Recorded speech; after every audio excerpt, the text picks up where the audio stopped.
Nah, kawan-kawan, pernahkah kamu duduk diam saja dan bertanya-tanya? Mengapa ada angin yang kita tidak bisa lihat sama sekali, tapi bisa saja merobohkan pohon besar yang sudah tumbuh bertahun-tahun? Mengapa tiba-tiba saja badai datang, dengan kekuatan yang bisa menghancurkan apa saja yang ada di depannya? Mengapa dari langit yang tinggi bisa turun listrik yang menyambar kilat, kita sebutnya petir? Dan yang paling mengherankan, mengapa laut tidak pernah penuh? Padahal setiap hari ada hujan, sungai yang terus mengalir ke sana, bahkan es di kutub yang terus mencair. Kita tahu kan, setiap hari kita hidup berdampingan dengan alam. Kita melihat hujan yang turun, angin yang berhembus, awan yang melintas, dan matahari yang bersinar. Tapi rasanya jarang sekali kita benar-benar berhenti dan bertanya, kok semua ini bisa terjadi ya? Nah, hari ini, aku akan cerita tentang 7 hal di alam yang sering kita lihat, tapi jarang kita benar-benar pahami. Ini dia. Mengapa ini bisa terjadi? 7 misteri alam. Jangan pergi ya, karena yang terakhir ini bakal bikin kita berpikir betapa luar biasanya dunia tempat kita tinggal ini. Nada sedikit lebih penuh rasa penasaran. Yang pertama nih, dari mana datangnya angin? Angin itu sesuatu yang tidak bisa kita lihat. Kalau kita mau tangkap, juga nggak bisa. Tapi kamu pasti pernah rasakan kan? Sentuhannya di kulit kita saat pagi hari. Bisa bikin badan jadi sejuk dan nyaman. Tapi tahukah kamu, yang sama ini juga bisa berubah jadi badai yang sangat menakutkan. Jadi, dari mana ya asal angin itu? Biar kamu tahu, angin sebenarnya cuma udara yang sedang bergerak aja. Gerakan ini muncul karena ada perbedaan suhu di permukaan bumi. Ketika matahari memanaskan bumi, ada tempat yang cepat panas. Ada juga yang lama. Udara yang panas itu jadi lebih ringan, jadi naik ke atas. Sementara udara yang dingin lebih berat, turun aja deh untuk menggantikan tempatnya. Nah, gerakan udara inilah yang kita sebut sebagai angin. Tapi misterinya bukan cuma itu loh. Kok bisa ya angin kadang cuma berembus pelan-pelan, tapi kadang bisa jadi sangat kuat hingga menghancurkan rumah? Jawabannya ada di alam sendiri. Kalau perbedaan suhunya sangat besar, gerakan udaranya jadi sangat cepat, dan itulah yang bikin angin jadi badai. Seolah-olah bumi sedang bernapas sendiri. Menarik udara masuk, lalu menghembuskannya keluar lagi. Nada sedikit lebih serius, tapi tetap menarik. Lanjut ya ke yang kedua, mengapa bisa ada badai besar? Badai itu salah satu kekuatan alam yang paling membuat kita takut kan? Di dalam badai besar, kecepatan anginnya bisa lebih cepat dari mobil yang melaju di jalan raya loh. Awan jadi berputar kencang, hujan turun deras sekali, dan petir menyambar terus-menerus. Kok bisa ya udara yang biasa-biasa aja berubah jadi kekuatan sebesar itu? Begini ceritanya. Badai terbentuk ketika udara yang panas dan lembab naik ke atas dengan sangat cepat. Di atas sana, udara ini bertemu dengan udara dingin. Perbedaan suhu yang besar ini bikin pusaran besar terbentuk di langit. Semakin besar perbedaan suhunya, semakin gede dan kuat badainya. Tapi ada yang misterius nih. Kenapa ya badai bisa memilih untuk menghantam satu kota, tapi malah melewati kota yang lain? Kenapa ada tempat yang sering banget kena badai, tapi ada juga yang hampir tidak pernah? Seolah-olah alam punya jalur tersendiri yang tidak bisa kita lihat. Jalur rahasia yang hanya diketahui sama angin dan awan. Nada sedikit lebih dramatis. Yang ketiga ini pasti kamu pernah lihat, petir, listrik dari langit. Petir itu selalu datang tiba-tiba kan? Ada cahaya terang yang membelah langit, terus diikuti suara gemuruh yang bikin bumi juga bergoyang. Dari mana ya datangnya listrik itu dari langit tinggi?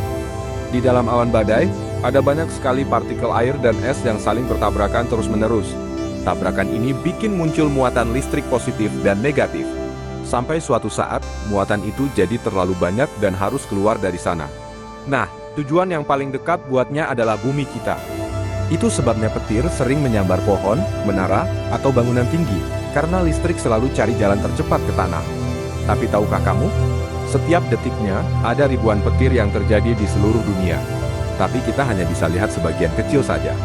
Seolah-olah langit menyimpan energi besar yang hanya dilepaskan kalau sudah waktunya. Nada kembali hangat dan penuh rasa ingin tahu. Keempat nih, yang mungkin pernah kamu pikirkan, mengapa laut tidak pernah penuh? Bayangkan aja, hujan turun setiap hari, sungai mengalir ke laut tanpa pernah berhenti. Es di kutub juga terus mencair. Kalau kita pikir-pikir secara logis, laut seharusnya sudah meluap dan menenggelamkan daratan kan? Tapi kenapa tidak pernah terjadi? Begini ceritanya, air laut itu tidak cuma menerima air aja, tapi juga menguap kembali ke langit. Uap air itu kemudian berkumpul jadi awan, dan awan itu nanti jadi hujan lagi. Ini yang kita sebut dengan siklus air. Tapi yang bikin penasaran adalah, sistem ini berjalan dengan sangat seimbang. Kalau sedikit saja ada yang salah atau terganggu, dunia bisa mengalami banjir besar atau kekeringan yang panjang banget. Seolah-olah alam sudah menghitung dengan sangat tepat. Tidak terlalu banyak, tidak terlalu sedikit. Nada penuh keheranan. Kelima nih, yang mungkin kamu tidak pernah tahu. Awan berat tapi bisa melayang. Tahukah kamu kawan-kawan? Satu awan besar saja bisa mengandung jutaan ton air loh. Bayangkan aja beratnya itu. Tapi kenapa bisa tetap melayang di langit dan tidak jatuh? Karena air di dalam awan bukanlah air biasa yang kita tahu. Ia ada dalam bentuk tetesan sangat kecil dan uap air yang sangat ringan. Udara panas dari bawah bumi mendorong awan agar tetap di atas, dan angin yang berhembus menjaga agar awan tetap bergerak. Tapi misterinya ada di sini. Kapan ya awan memutuskan untuk menjatuhkan hujan? Tidak ada tombol yang ditekan, tidak ada alarm yang berbunyi. Tapi alam aja tahu kapan waktunya. Saat tetesan air itu sudah terlalu besar dan berat, awan tidak bisa menahannya lagi, dan akhirnya turunlah hujan. Nada menjadi lebih hangat dan menenangkan. Yang keenam ini pasti kamu rasakan, bau hujan yang menenangkan. Pernah kan kamu mencium bau yang khas setelah hujan turun? Bau yang terasa sangat segar, membuat hati jadi tenang, dan jelas berbeda dari bau yang lain. Ilmuwan menyebutnya dengan nama petrichor. Bau ini berasal dari tanah, tumbuhan, dan juga bakteri kecil yang ada di bumi, yang terangkat ke udara ketika tetesan hujan menyentuh permukaan tanah. Tapi yang menarik adalah, kenapa ya bau hujan bisa bikin kita merasa damai? Kenapa banyak orang yang suka dengan suasana setelah hujan, bahkan ingin duduk diam dan merenung? Seolah-olah hujan itu membawa pesan khusus dari alam, pesan tentang ketenangan buat kita manusia. Nada menjadi lebih reflektif. Dan yang terakhir nih, kemana perginya angin setelah badai? Setelah badai berlalu, apa yang kamu lihat? Langit jadi cerah dan tenang kembali, dan angin yang semula sangat kencang itu menghilang begitu saja. Kemana ya perginya angin itu? Apakah dia mati? Tentu saja tidak. Angin itu hanya berubah kembali jadi udara biasa. Ia menyebar ke seluruh penjuru bumi, kembali menjadi bagian dari udara yang kita hirup setiap hari. Seperti ombak di laut yang setelah naik besar dan menggulung, akhirnya kembali tenang dan menyatu lagi dengan air laut.